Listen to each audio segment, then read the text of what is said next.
to this webinar from the Foundation for European Progressive Studies in collaboration with the European Forum for Democracy and Solidarity. Today here talking about the elections that took place last weekend in Malta. It's a pleasure that you're here. Thank you so much for joining us.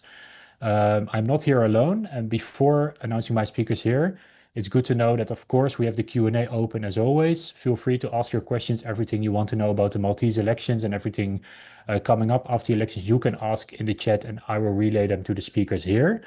It's a pleasure organizing this with FEPS together. I'm Emiel Bongaerts, working for the European Forum for Democracy and Solidarity, and we are a cooperation between political foundations, also with FEPS. Jumping in for Christian, who's normally doing these webinars, so it's a pleasure being here. And of course, I'm not alone talking about Malta. I need some expertise, so we are here with a lot of expertise. It's a pleasure, Carmen Samut, that you've joined us here. You're a professor within the Department of Media and Communications at the University of Malta. Thank you so much for joining. Thank you. And also Helena Dalli, you're former European Commissioner for Equality until 2024. And you're currently a lecturer in the Economic and Political Sociology section also at the University of Malta. So thank you so much for joining as well. It's a pleasure. So yeah, let's just straight jump into the elections in Malta that happened last weekend. And maybe to start with you, Carmen, because you're also currently preparing a paper for FEPS that's being published very soon, where you can read all the information and details about what's happened with the elections and what the main takeaways are. But maybe just to start very broadly for people that are quite unfamiliar with with Maltese politics, what are the main takeaways and the results of the elections that took place last weekend? First of all, when we speak about Malta, we need to remember that it is a small microstate where the number of electors amount to 355,000. So by European standards, we are a very small nation, obviously, but we are a functioning democracy where there is a lot of interest in politics, to an extent that voting is not obligatory, it's not compulsory, but we still get around 87%, 87.4% of the electors who went out to vote. There was a slight downward trend in past elections that has been reversed specifically in this current election. The reason for this is that in the small scale scenario, it's easier to reach out to people. There's a lot of interpersonal, apart from social media and the legacy media. You also get a lot of candidates who go out and they do a lot of doorstepping. They have canvassers who assist in the process. And this engages almost all the population. Now, the result which we got in last Saturday's election was not a surprise to many. All the polls along the past years have been showing that the Labour Party has a lead. In fact, in this election, the Labour Party in Malta obtained its fourth landslide victory. I don't think that it has never happened before in Maltese history since independence that we had a political party that won 4 consecutive elections. The main rival, we have like a 2-party system in parliament, that is Partito Nazionalista, Nationalist Party, that has been in the opposition for a number of years, and only recently, about 8 months ago, it appointed a new leader, and I have to say that he is one of the youngest leaders in political history. So, Labour Party led by Prime Minister Robert Abela, it won the election. Newspapers reported this as a snap election because it happened early. It could have happened after March of next year. But in Malta, in our electoral system, the Prime Minister has the prerogative to decide when to call an election within a 5-year period. And the Prime Minister decided to take the steps. There were rumors since last year that he might call an early election. The reason given is that he wanted, or government wanted, to have continuity and stability in view of international difficulties when it comes to oil prices, energy prices, and the impact of the situation in the Gulf at the moment. Yeah, so to kind of renew the mandate in that way, and maybe to before going back to you, Carmen, to some more of the results, maybe also it would be nice indeed to also have your first reply, Helena, on how you kind of saw the election results of last Sunday, and whether how you perceive also the win of the Labour Party.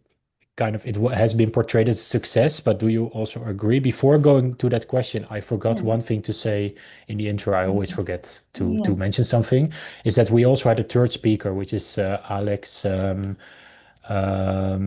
Agiu Saliba from the European Parliament. He unfortunately isn't able to join us still because he had some urgent appointments at the European Parliament. So that's also good to know for people that were joining here, also expecting him, but hopefully we can be in touch with him also after the webinar, of course, as well.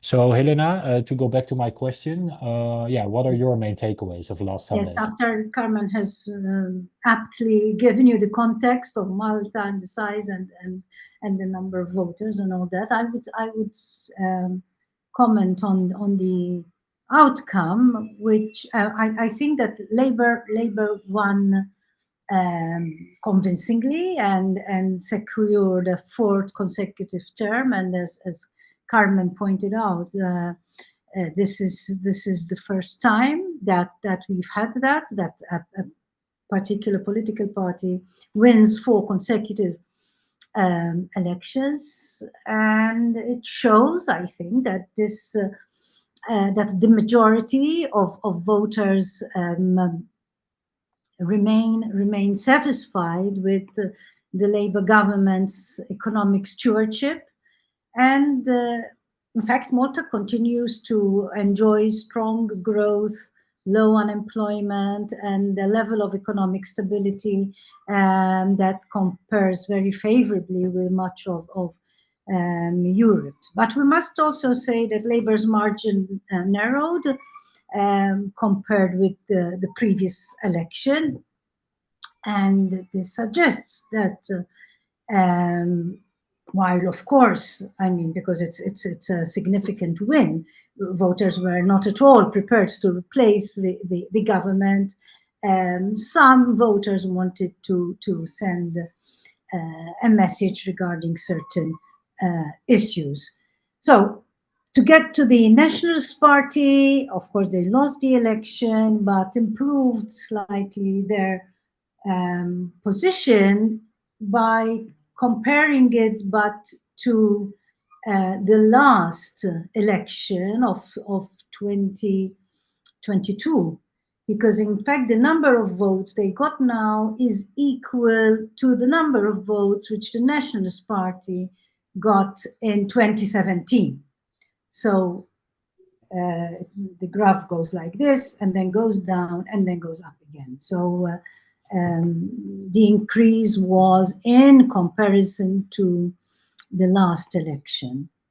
I think, though, that on the ground there was a lot of optimism among the grassroots nationalist supporters, which they had not seen for quite a while. Yes. The new leader, who is young and new, and he has no political baggage, in a way, although he's inexperienced, but he was seen as bringing a new. Yes, I was going to give the reason for that, for what happened. The slogan was "Nefs ġdid," a new breath. One of the differences, I would say, I mean, because the Nationalist Party had 5 leaders since 2013, different leaders. The main difference is, I think, that this was like very calm in comparison to other previous elections. I mean, in our polarized context, it was much calmer. And they did not focus on demonizing political enemies. And at times it was really brutal in the past. I think this was, a calmer campaign where the focus was mainly on the proposals, on positive proposals. And that was welcome, I think, by members of the electorate overall. Yes, on I both was. sides, even people who do not support the Nationalist Party or the Labour Party, the fact that somehow this was like a calmer, less intensely polarized campaign, I think that was welcome. Now you might say, but even in Europe and the United States, polarization has intensified in recent years. Possibly. We've had 100 years of intense polarization and we're tired of it. So the fact that it was slightly calmer, it was like a breath of relief. Yeah, so hopefully Malta is kind of maybe a sign for better things to come also for Europe and the United States. Like, but hopefully we won't have 100 years of I don't know polarization. But let's about see. that. So Helena, And I'm maybe saying to Yes, I that as was. as a sorry, political Carmen. outsider, from where I stand, as an outsider, I mean, maybe people who are in the thick of it might have a different view, but from more, I don't know whether Dr. Dalli, can maybe comment on this. But from where I stand, I felt that it was a different kind. The tone of the campaign was Yeah, Yeah, different from previous ones. yeah. I'm yeah, curious but indeed, Helena, because you were also yes, you didn't finishing your let me point finish, still. Carmen. Yeah, but I Oh, was sorry. going. I was going to say that again. So the number of votes is the number of votes which the PN had in 2017, but an improved position from the 2022 election. And one of the reasons I think is that the new approach to campaigning and to politics, where there was less demonization of the government, and of course from the government to the opposition, and there were so many policies being presented from both sides that people were really looking at and discussing and listening to Mm. which party is more credible, I would say, when they are presenting these policies. And of course, the Labour Party has this track record of implementing and of leading with the policies leading to good economic growth. So the Labour Party was more credible in the sense that they had this background whereby they could say, look, we did this, we did that, now we are going to improve on this.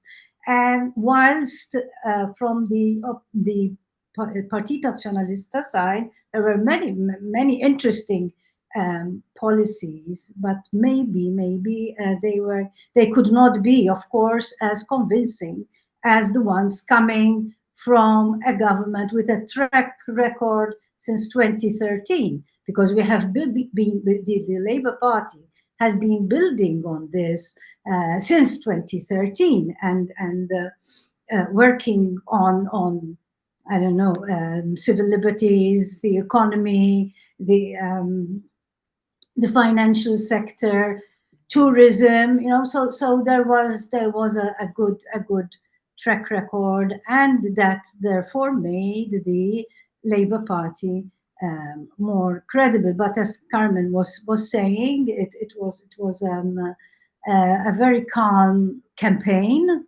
which we are not used to, and I hope and I augur that more the next campaigns will be similar to this, because we could speak more, we could discuss more, and people could evaluate more the policies rather than the insults and the way that politics used to be done until recently. So I'm very happy that we are going in that direction now. that's So quite positive to hear. And maybe one follow-up question to you, Helena, because you're already referring a bit to the economic track record of the Labour Party and of the Prime Minister Abela.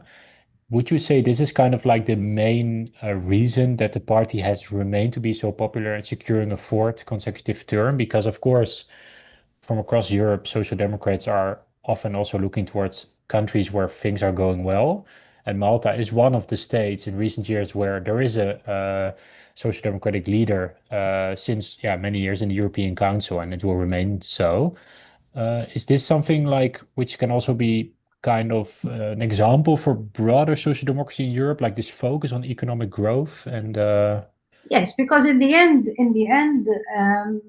people want to improve their lives, and politicians are there to see that they work on policies which improve the quality of life of people. Now, I'm not going into environment, as I'm just going into the economic aspect of quality of life. So I think people were saying, I mean, there were many proposals on first-time home buyers, for instance, on how can we work on the fertility problem that we have. You know, Malta has the lowest fertility rate in Europe, so obviously there have to be policies to encourage people to have more children. But then obviously you have to see it in the context of how are people weighing up their possibilities and their budgets, and if what comes first, investment in a house or having a child, or you know, so all this was in discussion. And that in the end, I think that the majority of the people were saying, listen, we know what we have, like, you know, better the bird in the hand than two birds in the bush, you know. So I think that I spoke to a lot of people, and this is how they were arguing, because of course there are mistakes were done, but when you take the whole thing together and see which would be best for me and for my family, when you look from that perspective, it seems that the majority of the people trusted the way that the Labour government dealt with the economy. They believed the finance minister, who was, of course, again a candidate, and the finance minister has a very high trust rating.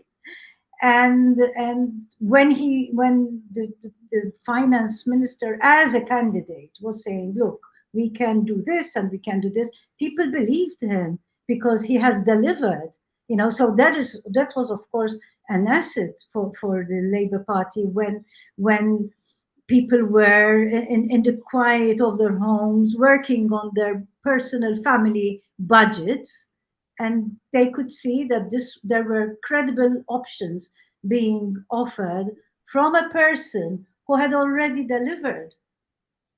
yeah. And Carmen, to follow this up, like these were, as we understand from you, Helena, these were very important topics during the elections. Would you say there were also more things important or also very prevalent for voters at the ballot? And I'm also curious on your take on what and how far corruption has been an important issue at these elections, because also, as we know, in the past, this has been a very important topic in Maltese politics, especially around the 2019 huge protest that led to the fall of Muscat, the former prime minister. What's your take there? In the election, the theme did not really emerge in the race between the main parties, although the smaller parties and even NGOs, media, they did make reference to all that. But I think that overall the campaign focused on positive proposals. There was little time even for the opposition to prepare, and they focused on positives.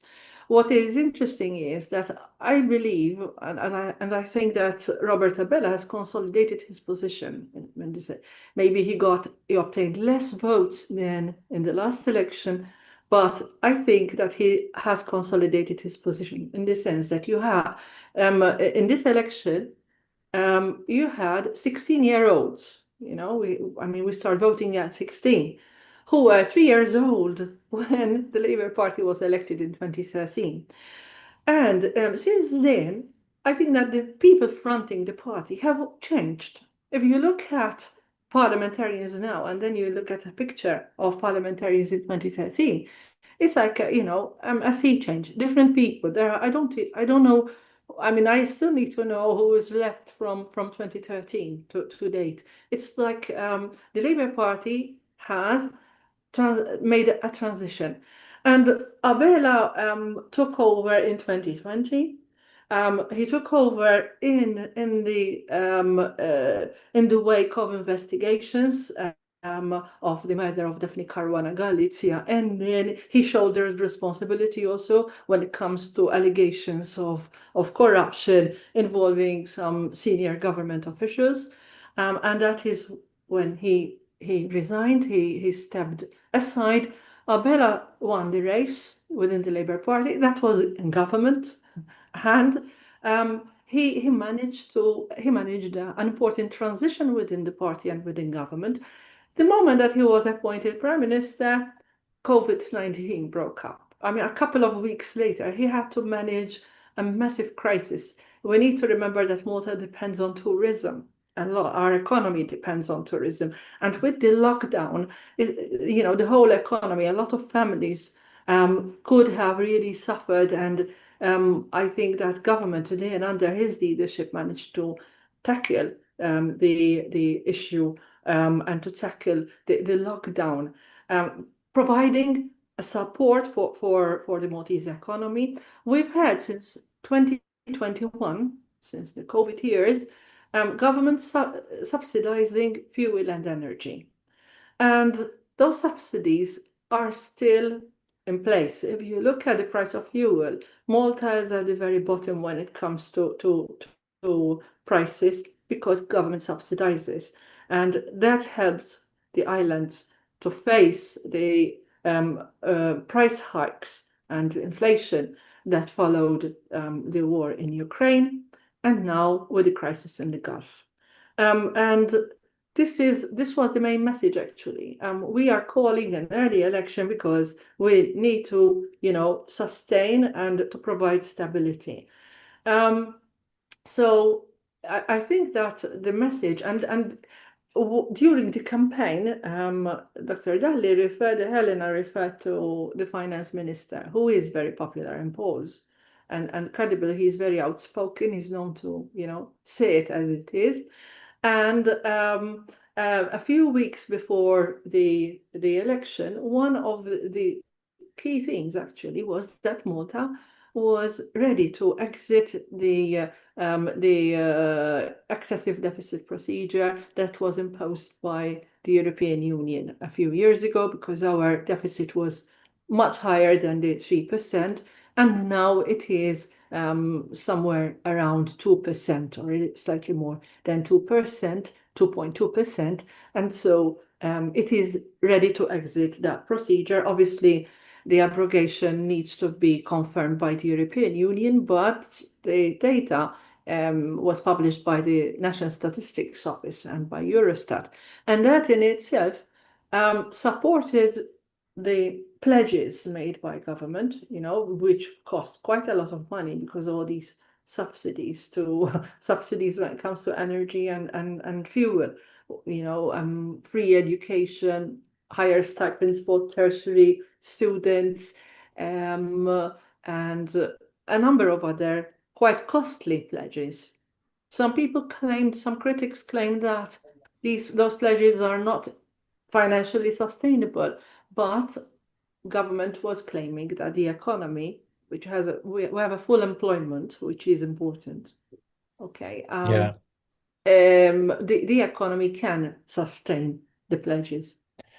Yeah, exactly. Thanks, Carmen. And maybe to stay with you for a question from the Q&A. So also for the viewers, we have around 20 minutes left. So if you have any questions for Carmen and Helena, please come forward. I've got one question here. And maybe to start with you, Carmen, I'm also keen on your thoughts, Helena, can you tell a bit more about the political landscape in Malta and what's the reason that there are only two parties at the moment in power? So maybe come start with you. Maybe also, yeah, like are there other parties that have become maybe a bit more popular, and what's the reason for this kind of bipolar setting we've seen? Okay, first of all, I think that the main parties they are broad churches. They are catch-all parties. And along the years, for instance, the Labour Party presents itself as a movement of progressive, of moderates and progressives. And that in itself catches a lot of there's quite different people, different perspectives. Sometimes those perspectives are not aligned. Okay, I mean there's a debate on many things. I think we can mention a few eventually. So that is one of the reasons. Another reason is the electoral system. We have the PRSTV, proportional representation, single transferable vote. Now people can vote across parties. The ballot sheet will include like, I don't know, 25 candidates, and you might get 4 or 5 parties, and people can vote across. But the main preference will then go to the party that wins the election.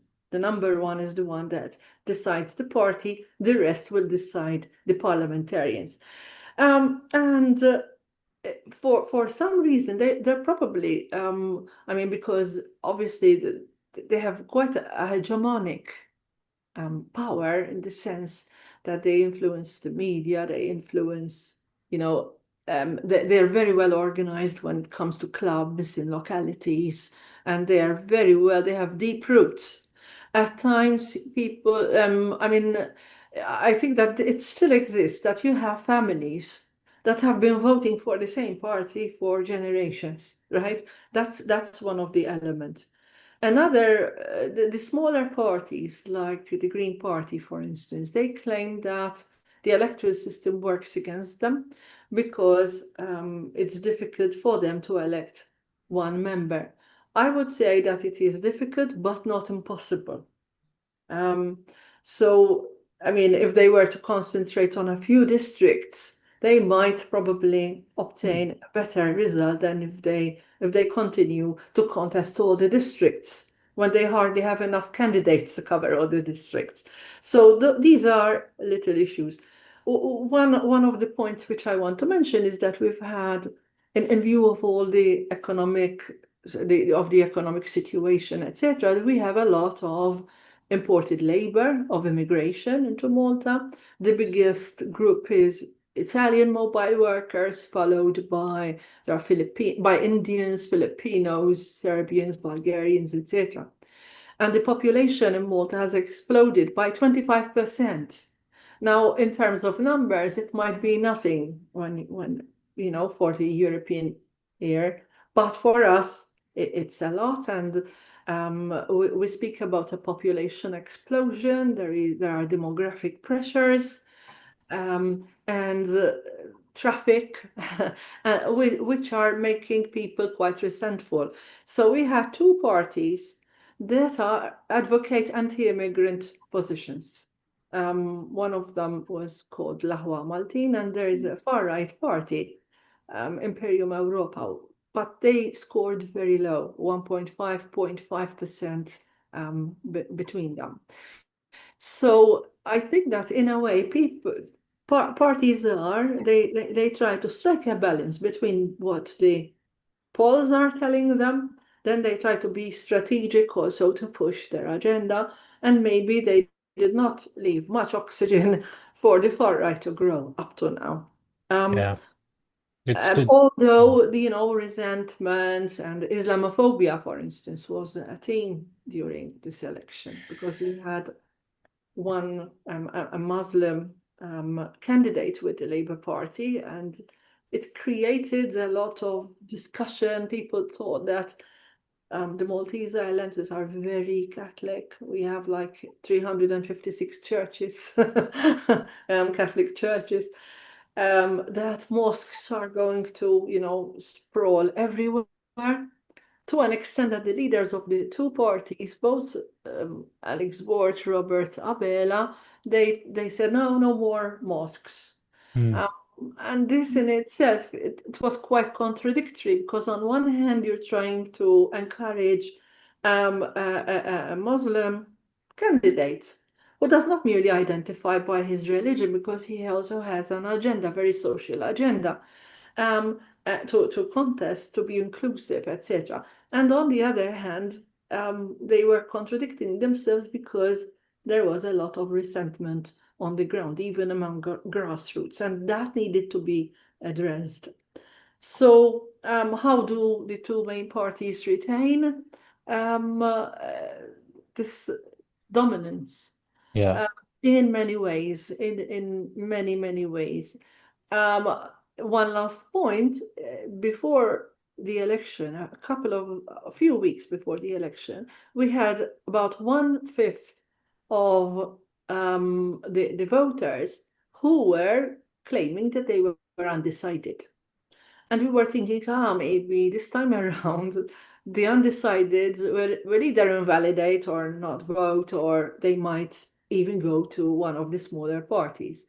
But by the last 2 weeks, with the intensity of the campaign, people aligned themselves to one side or the other. Yeah, yeah, it's interesting. And also these kinds of things are also coming forward in your paper, and also the role of opinion polls. So I would definitely recommend people reading also the paper, because it's much more than we can convey in like 40 minutes here in a webinar.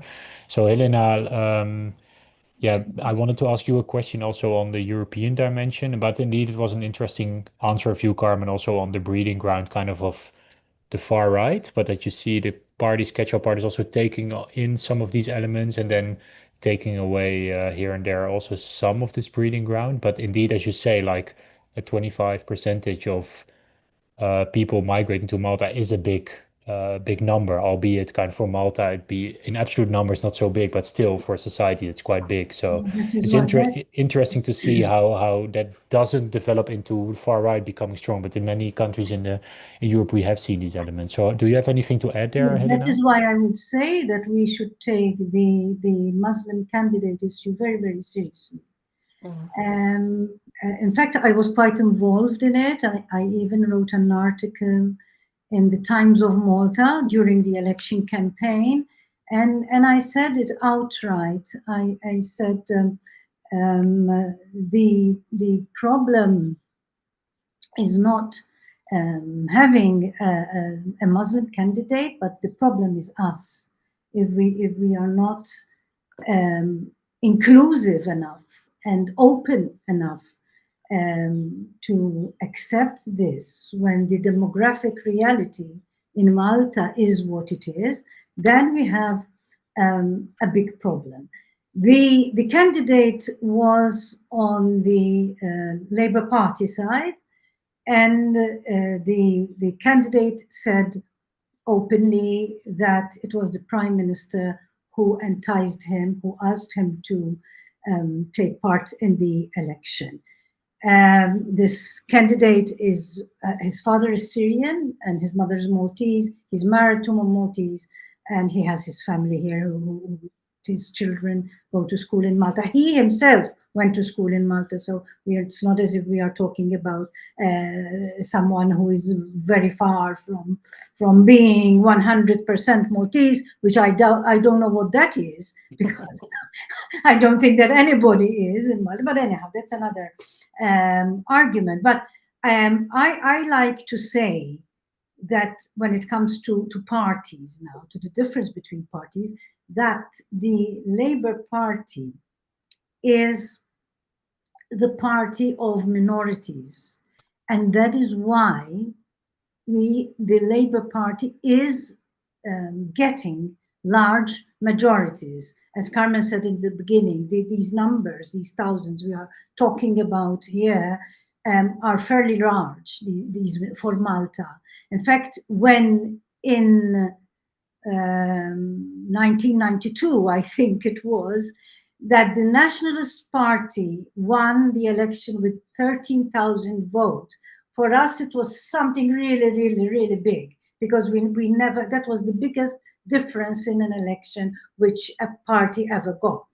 This changed in 2013, when the majority was of 39,000 or something around that number. So and even what Carmen was saying, that we are very loyal in terms of voting along family lines. A family has always been Labour. That changed in 2013, because to get that huge majority, the Labour Party, to get that huge majority, obviously there were voters who previously voted for the Nationalist Party, but this changed in 2013, and it kept it, and the momentum was kept.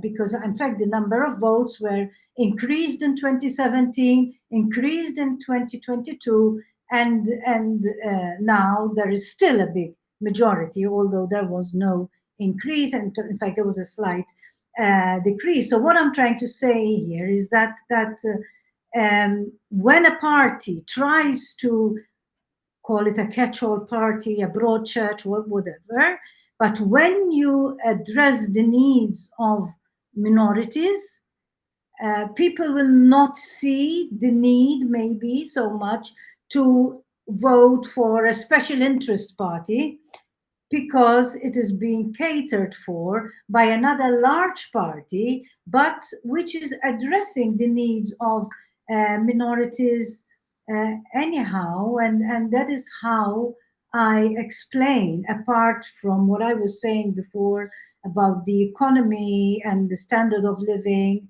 and full employment. These are all important, but also that the Labour Party was listening to groups of people who hitherto had not been listened to. Okay, so I attribute the success in the huge number of votes which the Labour Party has been getting since 2013, also to this factor. Regarding the smaller parties, I agree fully with Carmen that maybe the strategy should change, and that I don't understand this fixation of wanting to have a candidate in every on every district. Maybe if they can concentrate on two maybe districts that I'm pretty sure having, especially those districts where there is a low turnout. Exactly. I mean, strategically, it would make sense. I would like to, for us to discuss women, because I think that there was like a historic shift in this election. Historically, from 1947 onwards, Maltese women never obtained more than 13% of parliamentary seats. And there was a change in 2022, 4 years ago, when the gender balance mechanism was introduced. It is a form of quota, but it's not a quota. It's a number of additional seats that are equally distributed between parties in parliament, that give a seat to women who rank high, but maybe do not obtain the quota. And the idea was to give them incumbency, an opportunity to participate fully in parliament. And we have seen in 2026, in this election, some of those women now being elected on their own steam, which is very interesting. And the number of women who were elected on first counts in this election, some of which were new or relatively new, was very high. The number of the candidature of women, which was always very lacking, very low. It has been very difficult for parties to encourage women to contest elections. This time it was very high. The Labour Party had 40% of its candidates that were women, which is very high. I mean, I was almost surprised when I saw the high rate of participation. Nationalist Party, it was always also high at 21% in relation to what we had before. And when you have more candidates, then there's more participation, more visibility for women, and the possibility that in the near future, both at a national, European, and maybe even at a local level, we will have, women's presence will be more solid than it has been in the past, Yeah, with thank you, these issues Carmen. being raised. Thank you for bringing this up because it's a really important point that's way too often overlooked. And Yes. Helena, do you agree that this is a very positive upward trajectory that's seen in Maltese politics?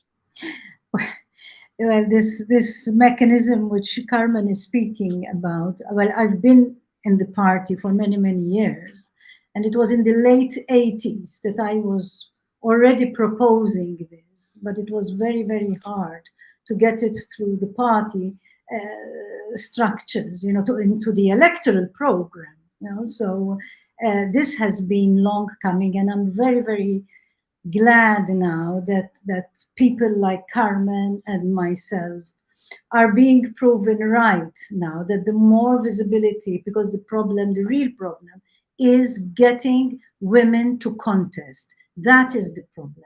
And we know that the more women we have contesting the elections, the higher the probability of having more women elected to parliament.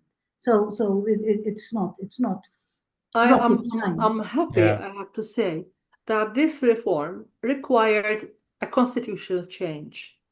And there was agreement between the main parties on this as well, which is really positive. I mean, the commitment was there across the board.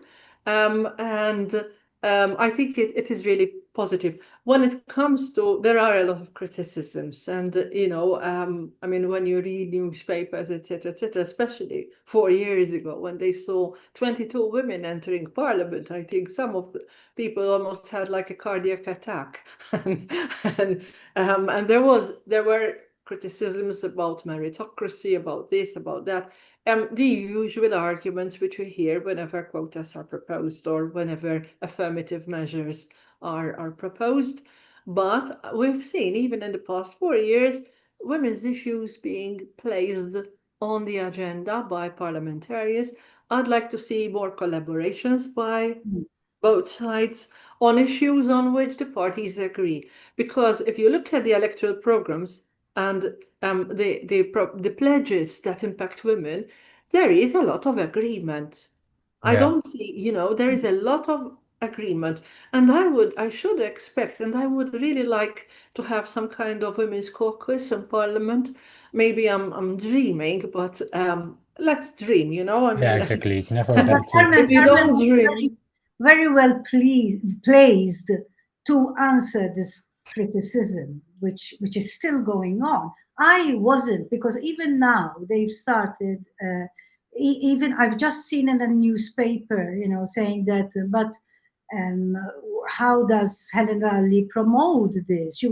I was the first woman from the Labour Party side ever to be elected from two districts. From the Nationalist Party side, there was Dolores Cristina, and this was way back in 2008. So the argument is you are a woman, you are elected from two districts, and therefore why are you working for and promoting this mechanism? So for me it is harder to explain, although I do explain that people have different realities, people have different contexts, and women are less inclined to come forward as candidates. And I know, because I am sent to scout women to participate, to contest the election. And I know that it's very hard for them to take the decision, not because they are not good or they don't have a high education, which they do, and even if I mean if they don't, they can be good politicians just the same. But anyhow, it's Yeah, very hard, because traditionally also there's a lot of stereotypes. Now another problem is online violence. So it is even much harder for women to enter public office and to go in the public sphere, because it's very discouraging when the comments which we get online. And I mean, it's not for us, for me and Carmen, because we are seasoned and we are strong and we are we don't take any notice of all that. But if you are a woman and just just starting out, you'd say, I don't need this, and so it's very, very discouraging. And there's a lot of violence online. In fact, when I was commissioner, we had made the directive on violence against women, and what we improved on the Istanbul Convention, because when the Istanbul Convention was being written, the internet was not what it is today. Yeah, exactly. Yeah. What we improved on that was exactly this cyber violence. And cyber violence, we do it also in the Digital Services Act and in the AI Act, so, Yeah. but It's really encouraging to see, Elena and Carmen, that persistence also pays off, and that something you are working on since the 80s already, that you see that change is possible, because it's not, there are, as you say, always people saying that every measure you take is like a step backwards, and people are thinking sometimes very in a conservative manner. So it's really great to see, to showcase that change is really possible, and very close if you fight for it. I'm also conscious of time, because it's going very quickly, as always, during these webinars when we have so much to discuss. And I wanted to finish off with a final question, because I did want to touch upon the European dimension of the Maltese politics, and probably we can do this rather quickly, because of course the Labour Party won, so the same kind of government will remain, and the same prime minister will remain. Maybe to start with you, Helena, like, what's your take there? Do you expect some significant changes from this new government, on the basis of the position vis-à-vis the EU, so in the European Council, regarding, for example, foreign policy, the new MFF, these kinds of issues, or will it be rather similar to the positions of Malta that were there already? No, people voted for continuity, and even continuity as Malta as a member of the European Union. I don't think that that's an issue anymore. We are doing very well in the sense that when it concerns social rights and economic growth and all that. So we are among the players, the top players in the European Union, and especially, and then the youth are very interested in the European Union and in the programs and projects of the EU. And I would say it did not play a central role in the campaign, because it's taken for granted. I mean, the MFF was mentioned, and what interests the people really is what are we going to get out of it, and how strongly we are going to argue for our part from that, our piece of that. So that is interesting for the people to know that we are working hard in the European Union and in the places that matter in order to get more for Malta. I think that is what our citizens are concerned about. And as I said, that youth are very, very interested in life in the European Union and how that can be enhanced. But really, it wasn't exactly an issue. Yeah, no, I suppose in many countries in the EU, the MFF won't be a major topic in the elections, but let's see, it might change. But that's kind of a blessing and a curse at the same time, as we also see with many European kind of issues. Carmen, do you have something to add here? Yes, I mean, Quite briefly, polls if show possible. that the Maltese are among the most, they are possibly some of the nations that are more supportive of the European Union. So that is a given, and I think that there will be continuity. Another aspect where I hope that we will have continuity is when it comes to Malta's strategic culture, which is based on neutrality, active neutrality, which is really important. And I also would like us to see, I think that there is commitment from the side of government that we continue to protect this precious situation that we have. Another thing which I think Malta can contribute quite a lot at a European level is our position as advocates of diversity, equity, and inclusion, which Dr. Dalli worked very hard at a European level to achieve.